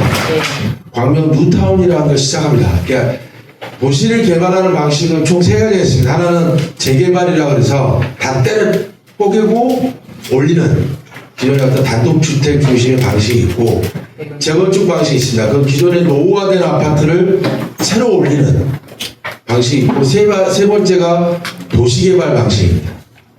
그래서 빈 공터를 사람이 살지 않는 곳을 개발해서 도시개발로 하는 겁니다. 소화지구 뭐 이런 데 다 도시개발 사업이 되는 겁니다. 지금 가장 논란이 되고 있는 광명동굴 앞에 17만 평 사업도 도시개발 사업입니다. 정확히 보면 3기 신도시도 도시개발 사업이라고 봐도 무방합니다. 자, 그런데 재개발이라는 게 광명시에 도입되면서 이제 아주 큰 문제가 발생하기 시작합니다. 여기 이제 필요가 없고요. 필요가 없고, 제가 말씀드리고 싶은 건 백재현 시장 때 그때 광명 뉴타운 사업이라는 걸 합니다. 뉴타운은 여러 재개발을 모아서 대규모 재개발 사업을 뉴타운이라고 합니다. 이 광명 뉴타운이라는 괴물이 생기기 시작하면서부터 골치가 아파집니다. 처음에는 이쪽 지역을 해서 총 16개로 구분을 해서 하나로 광명 1지구를 해서 광명 뉴타운 사업이라 했습니다. 이게 진행하다 보니까 다시 쪼개집니다. 1부터 16까지 쫙 쪼개지죠. 자료집에 보시면 뉴타운 현황 이쪽 한번 보시면 문제는 뭐냐? 이게 난개발입니다. 광명시 행정은 광명 뉴타운 사업을 진행할 수 있는 여력이 없었어요. 행정이 뒷받침 못 됩니다. 아까 그 서울시 거 보셨죠? 이쪽은 자료 공개 다 하죠. 저희는 안 합니다. 경기도가 문제가 아니라 광명시가 그 당시에는 재개발 사업을 할 수 있는 권한이 있었어요. 인구수가 34만, 35만까지 갔기 때문에 그 당시 특별법 의해서 뉴타운 특별법에서 가능했어요. 자, 근데 여기서 보시면 이게 다 광명 구도시이죠. 이게 원래 다 하나였습니다. 근데 지금은 16개로 쪼개져 있죠. 그중에 해제된 지역도 다시 이제 공공재개발이나 이런 형태로 변화하고 있습니다. 자, 여기서 문제가 뭐냐? 시 행정이 이거를 진행할 수 있는 아무런 역량이 없어요. 그러니까 뭐, 나중에 뭐 교수님들, 뭐 기술사들 뭐 해가지고 뭐 심의위원회를 만들었는데, 그거는 형식상인 거고, 공무원이 의결을 하다가 공무원이 결정을 하다가 문제가 되니까 그 심의위원회 넘겨버립니다. 우리 공무원이 결정한 거 아니야. 그 광명시 심의위원회에서 결정한 거야. 공무원 책임을 들어 빼기 위한 얄팍한 수책이죠. 자, 하나 보시죠. 이게 1구역입니다. 올해 11월 입주입니다. 자, 근데 가장 큰 문제가 뭡니까? 이거를 개발할 때 제초의 계획은 여기 광명음악사라는 공간이 있습니다. 예전에 광명에서 가장 오래된 이게 메인 도로입니다. 이게 메인 도로로 해서 이렇게 해서 남부선으로 연결되는 게 뉴타운 사업의 기본 교통량 대책이었고 가장 골자였습니다. 그럼 사거리역과 차선역이 떨어지죠. 자, 근데 지금 어떻게 돼 있습니까? 없어요. 1구역 했는데 옆에 목감천변 도로 확장해서 남부선언하고 연결해야 되는데 공사 안 합니다. 이제 와서 서울시와 협의하겠다고 하는데 어느새 그래요. 이미 집은 다 들어왔는데 아파트들은. 자, 그로 인해서 어떤 일이 발생하냐? 16구역이 제일 먼저 발표했어요. 입주했어요. 그 다음에 15구역, 14구역, 19구역 쭉 들어왔어요. 이 사람들 다 어디 나갑니까? 요렇게 나와서 시청 앞으로 차선으로 나가죠. 근데 요즘 출퇴근길 보시면 알죠? 지옥입니다, 지옥. 아침 9시 반까지는 출근하는 차로 막히고, 저녁 오후 5시부터는 퇴근하는 차로 막힙니다. 근데 이제 이게 1구역 들어오고, 옆에 있는 철산주공 11단지 입주합니다. 그 다음에 옆에 4구역 입주하고요. 철산 8구단지 입주했는데, 이거는 나중에 얘기할게요. 아직 머리가 아픈 동네라, 이 동네가. 근데 결국은 뭐냐면 광명시가 아무런 행정적 준비도 없는 상태에서 뉴타운 몰아치고 대규모 아파트의 재건축 사업 몰아쳤습니다. 그로 인해서 모든 피해는 시민이 당합니다. 교통영향 평가했죠. 근데 계속 바뀝니다. 하나 예를 들어볼까요? 이쪽이 12구역입니다. 11구역은 좀 이따 얘기를 하겠지만 여기 시청 언덕으로 올라가는 길입니다. 근데 12구역이 최근에 공사를 하면서 파일을 막았죠. 펜스 친다고. 근데 그게 이상해요. 이렇게 시의 주요 도로를 막았어요. 절반 정도를 먹었어요. 그로 인해서 차가 뒤에 광명 사거리에서 차원역까지 밀려버립니다. 이거 왜 줬냐 그랬더니만 자기들 구역 내에다가 펜스를 치게 돼 있지 않습니까? 근데 아직 사업을 할 수가 없어서 시공사 쪽에서 도로를 좀 먹자라고 이야기했고 시에서는 아무 생각 없이 해줍니다. 왜? 해결권은 조명로 받고 균형개발권은 조합에서 요청을 해서 해준 거다 라는 거거든요. 그럼 이거 결정 누가 해야 되죠? 신장해야 됩니다. 안 합니다. 왜? 지금은 다른 데 고민이 있거든요. 아래라도 제한되고 뭐 해야 되니까. 자, 근데 제가 말씀드린 건 뭐냐면 서울시의 어떤 최소한의 기준이 있었다 한다면 광명시는 그 최소한의 기준을 다 깨먹었어요, 스스로. 교통영향 평가 개판을 했죠. 환경영향 평가는 아예 하지도 않았죠. 왜? 요렇게 하나로 단일 구역일 때는 해야 됩니다. 의무사입니다. 다 쪼개놓으니까 안 해도 돼요. 안 해도 돼요. 안양천 국가하천으로 개발한다고 뭐 난리를 치고 있는데 잘 보시면 안양천하고 연계되는 철선 8구단지 이번에 입주한 데를 보세요. 도로 바로 옆에다가 아파트 지어놨어요. 방벽을 설치해놨다고. 그 뭐하는 짓거리예요? 다른 시군의 재건축 아파트를 가면 녹지라고 해서 다 나무로 방울림으로 다 설치합니다. 야, 우리 광명시는 최근에 지은 데인데 그걸 방벽을 설치해요. 이거 말이 안 되는 장난을 친 거거든요. 그거 누가 허가해줬어요? 시에서 허가해줬어요. 아무 생각 없어요. 아무 생각. 제가 말씀드린 요지는 뭐냐면 교통영향 평가에 대한 문제, 환경영향 평가, 이 기타의 문제에 대해서 쪼개고 하다 보니까 지금은 뭐냐면 아파트는 다 지었는데 도로, 환경 아예 없습니다. 심지어는 원래 계획했던 공원도 축소를 해버립니다. 자, 우리 구름산 지구에 지금 현재 개발하고 있죠. 구름산 지구 정중앙에 끝에 있는 서면초등학교가 이전하기로 돼 있었어요. 그 새로 서면초등학교를 짓고 서면초등학교를 개발하기로 한 겁니다. 그리고 구름산 지구의 중심 지역은 왕복 4차선씩 8차선 도로였습니다. 이게 최근에 갑자기 바뀌었어요. 왜 바뀌었지? 라고 하니까 구름산 지구를 하는 시공사에서 우리 돈이 없어요. 우리는 대기업이 아니에요. 우리는 중소기업 시공사일 뿐이에요. 그리고 찡찡거리니까 서면초등학교 시설 부지 없던 걸로. 그 다음에 도로를 8차선에서 7차선으로 축소해주고 공원 지구를 축소하고 공원을 해주기로 했던 거. 이거는 아주 당연한 시에서 할 수 있는 행정이죠. 자, 저는 이제 어떤 얘기를 하고 싶냐면, 잘못된 어떤 정치인들이 자기가 시장이 되기 위해서 내걸었던 캐치프레이즈만큼 그 시 행정이 받침이 돼야 됩니다. 그게 안 되는 상태에서는 하면 안 됩니다. 근데 정치인들은 해요. 왜 그런지 아세요? 표를 얻어야잖아요. 근데 우리 광명시군은 지난 24년간 꼬박 속았습니다. 무조건 줬어요. 개발하겠다는 사람한테, 지하철을 뚫어주겠다는 사람한테, 버스 노선 확충하겠다는 사람한테 무조건 줬어요. 근데 그 이면에 가려진 교통대책이나 난개발에 따르는 우리 시민들 살고 싶은 광명이라는 곳에 대한 장기적인 계획은 없어졌습니다. 다 축소됐습니다. 자, 보십시오. 요 앞에 철산역에 2001 아울렛이 있었어요. 지금 그거 10년째 놀고 있습니다. 요 앞에 서울 근로청소년 복지관 부지 2만 1000평짜리 있습니다. 10년째 놀고 있습니다. 자, 철산동에 새로 입주하는 사람들은 쇼핑몰 어디로 가냐면 구로, 금천으로 갑니다. 특히 구로로 갑니다. 소화동 사람들이야 이마트나 이쪽으로 갈 수 있지만, 코스트코로 갈 수 있지만 여기는 없어요. 근데 여기 주변에 대형 쇼핑몰이 있습니까? 영화관 있습니까? 예전에 살만했어요. 여기 다 있었거든요. 저녁에 다 몰려 있었어요. 근데 이제 요는 뭐냐면 그거에 대해서 모든 책임은 어디가 지느냐? 당연히 행정이 져야 돼요.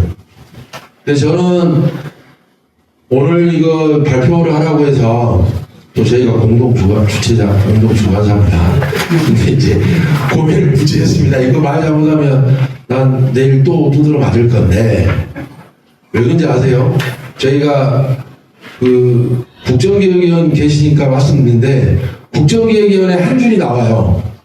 수도권에 5만석 규모의 아레나 대형 공연장입니다. 아레나를 짓겠다. 그 한 줄 쭉 나옵니다. 야, 그래서 우리 훌륭하신 광명시장님이 드디어 우리 터졌다. 그래서 경륜장 옆에다가 아레나 짓자 라고 용역 주셨어요. 그래서 우리가 기사를 썼어요. 야, 부지도 없고 돈도 없고, 야, 우리 5만석 그거 하려면 최소한 4조짜리인데 공사 규모가, 야, 일산에서 CJ까지 붙어서 했는데도 걔들 망가졌다.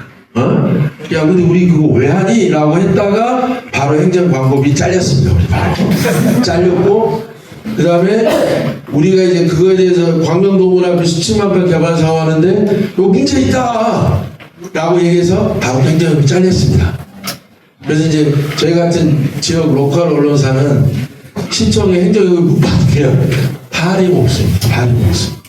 그러니까 이제 다시 돌아오면 일머리가 있는 대통령과 일머리가 있는 시장, 저는 그 이야기를 하고 싶어요. 왜냐면 윤석열 대통령 때 일머리가 없는 대통령이, 검사만 하던 대통령이 우리나라 대통령 돼가서 나라를 망가뜨려놨잖아요. 그 짧은 3년 만에. 그거를 일 잘하는 대통령이 와서 복구시키려고 해요. 근데 복구하지 말라고 한쪽 세요. 야, 이 새끼 왜 이렇게 일 열심히 해? 야, 좀 잠도 자고 술도 먹고 좀 그래. 뭐 이러고 자빠져 있는데, 광명시는 과연 일 잘하는 일머리 있는 시장이 있었는가를 한번 되새겨봤어요, 제가. 없었습니다. 그래도 나름대로 잘하는 사람도 있었어요. 있었는데, 또라이도 있었고 다 있었는데, 요는 뭐냐면, 지금의 광명시는 굉장히 위험하다는 겁니다. 이대로 가면 안 됩니다. 맞아요. 근데 요는 뭐냐면, 그거에 대해서 이야기를 하면 다 이틀을 막습니다. 가장 대표적인 게 지역 언론사에서 비판적 기사 쓰면 무조건 행정예고비, 광고비 잘라버립니다. 그 민주당 시장인데 그래요. 제가 이거 국힘 시장이었다면 제가 이해는 해요. 원래 그 당이 제가 정치적에 있는 게 아니라 제가 예전에 뭐 진보당 국회의원도 뭐 겪어가고 다 했는데 그 사람들은 정말 일 열심히 하려고 해요. 그 다음에 이제 밑에서 받치면 안 되니까 그렇지만 지금은 민주당 시장 마음대로 할 수 있잖아요. 근데 중요한 건 아무도 견제 안 해요. 민주당 시의원들 왜 견제 하세요? 같은 당이니까. 자, 다로 돌아오겠습니다. 제가 말씀드리고 싶은 거는 세세한 구역별로 비리, 광명시 모든 재개발 사업의 비리 이런 것들이 왜 발생하는가? 자, 참조하시면 이쪽에 하안동권이 있어요. 최근에 하안동 특별대책이 발표됐죠. 철산 12단지부터 13단지, 12단지, 하안 1단지부터 12단지까지 대규모 개발을 합니다. 근데 여기 특징이 하나 있어요. 조합 방식으로 하는 데가 거의 없어요. 왜 그런지 아세요? 질릴 대로 질렸거든요, 조합 방식이. 이게 하안동 재건축하는 사람들은 야, 조합 가서 우리 또 10년, 20년 걸릴 바에 또 온갖 비리 받을 바에 아예 그냥 저기다가 맡기자. 그래서 다 신탁으로 바꿨어요.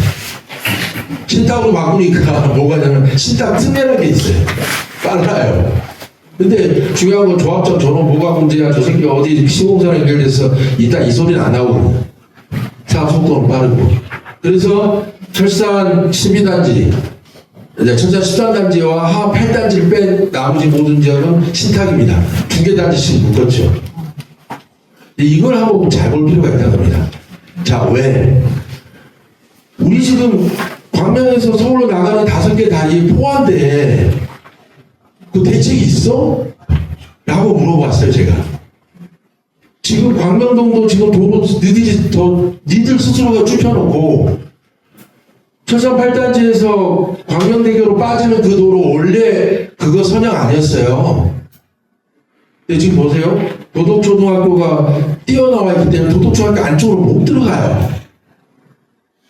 원래 도덕초등학교가 더 밑에 쪽이었다고요. 그래서 광명대교 쪽으로 들어가기 편하게 했다고요. 지금 광명대교 넘어가는데 여기 안전막이 있고 해서 못 들고 갑니다. 이렇게 삐져 가야 돼요. 그러려고 광명대교 확충한 거예요. 서울시하고 협상해서. 자, 근데 이 상태에서 이거 다 입주해요. 그리고 하안단지도 입주한대요. 철산 우성 아파트 재개발 한다 그래요. 그러면 대책이 있습니까? 없습니다. 자, 그래서 광명시의 공식 입장이 하나입니다. 우리는 하고 싶은데 서울시가 안 한다. 서울시가 거부한다. 왜냐하면 안양천 수계의 저게 요 밑쪽은 광명시 땅이 많아요. 요 내려오면 다 서울시가 90%예요. 그러다가 다시 안양 쪽으로 내려가면 또 광명시가 또 있어요. 이거 도대체 언제까지 이렇게 할 겁니다. 근데 제일 중요한 건 뭐냐? 제가 그때 시장님한테 이야기를 했어요. 서울시 쪽은 구로, 금천 이쪽은 이미 도로를 다 해놨다. 광명에서 다리만 연결하면 된다. 다리만 연결하든 지하도로 연결하든 하자. 그랬더니만 그거는 3기 신도시 교통대책에 들어갈게 라고 하시더라고요. 근데 3기 신도시 교통대책은 아직 확정 안 됐습니다. 올해 12월에 확정됩니다. 자, 근데 여기서 핵심이 또 뭐냐면 광명 순환선이 있었어요. 지하철이. 없어졌어요. 갑자기. 그리고 시흥선이라고 하나 저기 유타워 사업 끝에 지역에서 올라오는데 그쪽 하나 만들었어요. 근데 그렇게 되면 실질적으로 가장 큰 피해를 당하는 소화동 지역, 하안동 지역은 철도 없어요. 그래서 나오는 게 하안 신림선이었는데 그거 이번에 국토부 그 철도 5개년 뭐라더라 자기 그 철도 기본 계획에 이렇게 들어가야 됩니다. 이 발표됐거든요. 근데 왜 우리는 소식이 없지? 라고 제가 취재해 봤어요. 하안 신림선이 불행히도 아직 미정이다라는 게 공식 입장입니다. 이거 발표돼야 되는 거거든요. 그래야지 이거 뭐 3기 신도시를 짓든 말든 할 거 아닙니까? 안 하는 겁니다. 자, 제가 극단적인 표현을 썼지만 제가 라면 먹을 각오하고 지금 몇 년째 이렇게 싸우고 있는데 제가 말씀드리고 싶은 거 하나예요. 재건축, 재개발 조합에서 계속 비리가 생기는 건 그걸 방조해주는 시행정이 있기 때문입니다. 시행정이 그걸 봐주지 않으면 절대 조합은 할 수가 없습니다. 비리를. 예를 하나 들어볼게요. 철산 파주단지에 방음제를 하기로 했어요. 그러면 요즘 법이 바뀌어가지고 방음제를 할 때는 규격 제품인지 다 표시를 해야 됩니다. 설계 도면에다가. 근데 철산 파주단지 조합 안 했어요. 그리고 그냥 삐품 넣었어요. 좋아. 그것까지도 좋아요. 그것까지 좋아. 자, 근데 공사가 다 끝나고 나면 입주하기 전에 이걸 때려봐야 되는데 기계 갖고 와서. 그래서 규정은 10에서 15%를 요구해요. 전체 신축 아파트 단지 내에 10에서 15%를 때려라. 타입별로. 24평짜리고 25평짜리고 30평, 30평짜리는 타입별로 때려라는 거야. 그거 분명히 얘기했어요. 제가 균형개발과한테 이거 꼭 하셔야 돼요. 그리고 검사서 꼭 가져오셔야 되고 그 때려본 거 꼭 하셔야 됩니다라고 몇 번을 얘기했어요. 2년 전부터. 야, 제출 어떻게 했는지 아세요? 타입별로 한 개 가구만 때린 거예요. 34평에 한 군데, 24평에 한 군데, 25평에 한 군데, 40몇 평에 한 군데. 한 가구만 때린 거예요. 10에서 15%가 아니라. 그래서 야, 니들 미쳤니? 그랬더니 그 담당 저기 하는 말이 과장님 이번에 바뀌어가지고요. 그 내용 잘 모릅니다. 아, 예, 그러시겠지요. 라고 넘어갔죠. 근데 그거는 잘못된 거죠. 왜? 주민들이 살 곳이에요. 그걸 기본적으로 파일 공법을 하기로 했는데 본드 공법으로 바꿨을 때도 별 문제 아니에요라고 했던 데가 광명시청이라고. 파일을 박아서 집안을 강하게 해서 거기에 아파트를 지어야 되는데 청라지구에서 똑같이 사고를 쳤던 그 GS건설이 여기도 똑같이 파고 다니면서 적용을 한 거예요. 그걸. 순살 아파트. 그래서 이걸 딱 엑스레이로 찍어봤어요. 결합 부분에 대해서 철근이 결합이 안 돼 있어요. 철근이 30개 들어가 있는데 10개도 안 들어가 있어요. 근데 그 더 중요한 건 뭐냐? 그 파일 공법을 하는데 파일 공법 안 하고 본드를 넣어서 하는 PDF 방식에서 DF 방식으로 바꿔버립니다. 공사 방식을. 집을 지으실 때 바닥에 막 다지기 해서 파일을 박아요. 큰 돌덩이를 박거든요. 근데 그거 안 하고 본드하고 시멘트를 섞으면 그 정도 탄력이 나온다 해서 그 본드 공법으로 바꿔버려요. 자, 그거 다 누가 허가해 줬어요? 시에서 허가 줬어요. 근데 시에서는 이거 왜 허가해 줘요? 다 연결돼 있습니다. 자, 이거 하나만 말씀드릴게요. 광명시장님 철산 파구단지에 입주하십니다. 분양 받으셔서. 특혜 분양. 야이 특혜 분양 그럼 하지 마라 했잖아 내가. 뭐같이 잘린다고. 자, 중요한 건 아드님이 그 임대 아파트에 합격하셨습니다. 자, 그러면 우리가 상식적으로 봤을 때 그거 이해충돌법 방지 겁을 내겠어요, 안 내겠어요? 겁 안 내요. 자, 파구단지 너무 많이 얘기했는데 그 모든 단지가 다 비리가 있어요. 11구역 비리 천지죠. 그거 조만간 기소될 건데. 자, 그런 모든 것들을 감시하고 사업계획을 내줄 때 철저하게 검증하고 준공을 내줄 때 철저하게 검증을 해야 되는데 안 하고 있습니다. 여기 16구역 지금 와 계신데 사무장님 16구역 지금 청사 끝났나요? 아니요. 16구역 조합장들 어디 계시나요? 도망가셨어요. 자, 요 바로 앞에 경찰서 바로 앞에 푸르집 하늘차 있습니다. 아직 거기 청산 안 끝났어요. 매달 조합장 월급 500에 판공비 500에서 매달 1000만원씩 가져가십니다. 이유 뭔지 아세요? 아니 근데 그 법 적용되기 이전이라 안 되면 요는 뭐냐면 저쪽에 아파트 상가 그 뒤쪽에 상가 하나가 분양이 안 끝났어요. 그것 때문에. 자, 그 참조하실까요? 철선 8구단지 지금 상가 이빨 지었죠? 네. 그거 왜 그런지 아세요? 아니, 그 조합장은 계속 청산 끝날 때까지 계속 조합장 얼굴 나와요. 자, 근데 그걸 바꿔야죠. 이 나라가 좀 바빠요. 그리고 제일 중요한 건 광명시장님이 좀 바빠요. 좀 하실 게 많아, 그분이. 근데 요는 뭐냐면 다시 정리를 하면 저는 이 토론회를 준비하면서 제가 하고 싶었던 말은 뭐냐면 우리가 도시 하나를 바꾸는데 광명시는 조만간 인구 50만이 넘는 도시로 변모할 겁니다. 서울 수도권의 서부도시의 중심이 될 겁니다. 왜? 중심이 되는 핵심적인 시설들이 광명시에 있거든요. 자, 그럼에도 불구하고 살아가야 될 우리는 굉장히 불편해진다는 거죠. 힘들어요. 근데 이제 그런 부분에 대해서 책임 있는 행정기관들이 과연 그렇게 하고 있는지, 그리고 과연 그거에 대해서 우리 시민들은 잘한 게 있는지, 우리가 뽑아준 사람들이에요. 우리가 그들이 뭐 했을 때 아무 소리 안 하고 뽑아준 겁니다. 손가락 자르고. 우리 그거 고민하셔야 돼요. 때 되면 제가 말씀드리는데, 아, 쟤들 빨간 당이지, 쟤들 안 돼.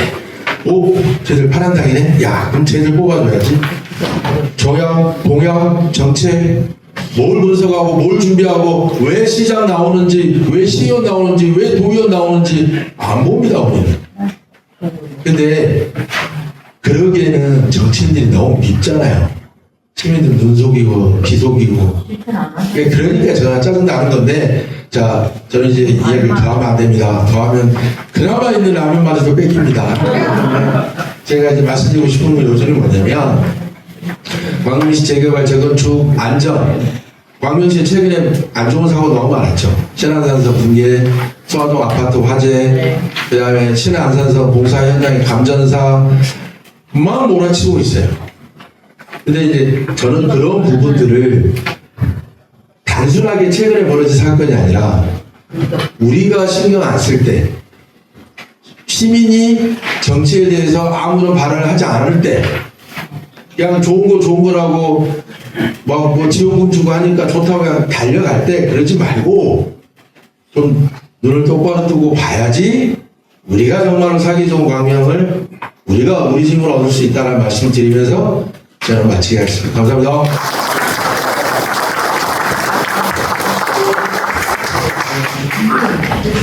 네, 수고하셨습니다. 이상으로 발제는 마치고요. 토론으로 들어가도록 하겠습니다.